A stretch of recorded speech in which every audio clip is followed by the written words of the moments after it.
asking a question. Don't Mr. be President-elect, can you give us a question? Don't be You're rude. attacking us. Can you give us a question? Don't be rude. Can you No, I'm give not us a going to give you a question? question. I'm not going to give you a question. Can you state categorically? You are fake news. All right, so I want to talk about fake news at church today, and I do have a question for Skip, but first we'll just skip and jump right in. Said he came down from heaven. I know we read this, we've read it before, and we just sort of read through it. He just said to this crowd, this person, this human person, it would seem like, hey, I came down from heaven. That now sets him apart from every other human being who's walked the earth. Because that implies pre-existence. And that implies not humanity, but divinity. How does one do that? How does one come down from heaven? Yes, Skip, that is my question. How does one come down from heaven, specifically in the state that the text expresses? So let me show you something here. Because what's really going on is that Skip is just like the rest of pastors, for the most part. He skips right over the context to make an argument that's not in the scripture. So let's have a look at the context of the passage he's quoting and then see whether or not this Jesus that they have in their mind that pre-existed, did he pre-exist in the flesh? This point cannot be emphasized enough or overemphasized. You got to remember, this is Jesus speaking when he says, I am the bread of life. I am the living bread which came down from heaven. If anyone eats this bread, he will live forever. And the bread that I will give is my flesh, which I shall give for the life of the world. So Jesus' context is a metaphorical context of his flesh being correlated to the bread of life. So then my question to Skip is, since you have a pre-existent Jesus, did he pre-exist in the flesh? Since that is Christ's own words and emphasis. And if he did pre-exist in the flesh, then howbeit, when he was in heaven, did he not exist as a man then? You have to really put those pieces together in your mind.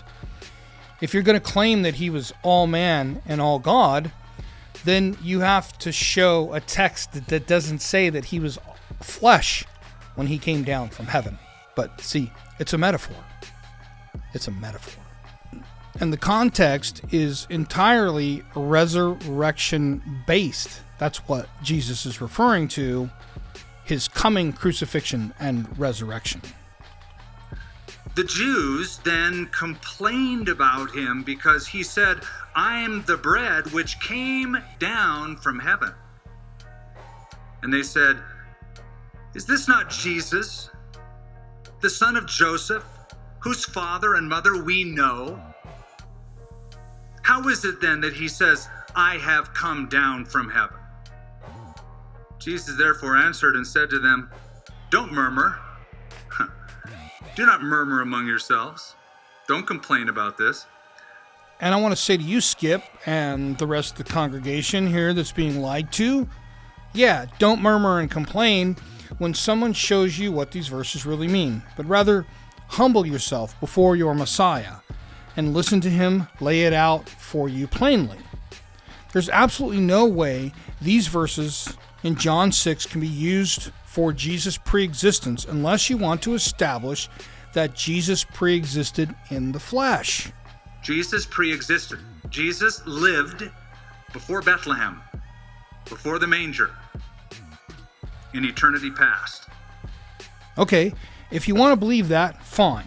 But you can't use John 6 to build your argument, or you're just proving that you're blinded. It's another Jesus, Skip. So you'll have to face Jesus for teaching a false narrative. I hope that works out for you. And I'll pray for you, Skip, that Yah and Yahushua may deliver you from your false teaching narrative. Jesus pre-existed.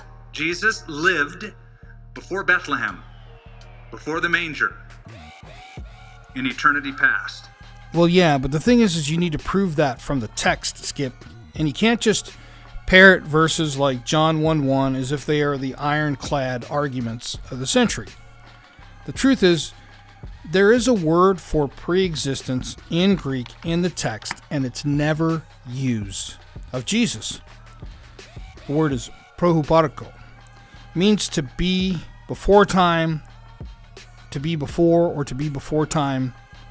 That is to exist previously.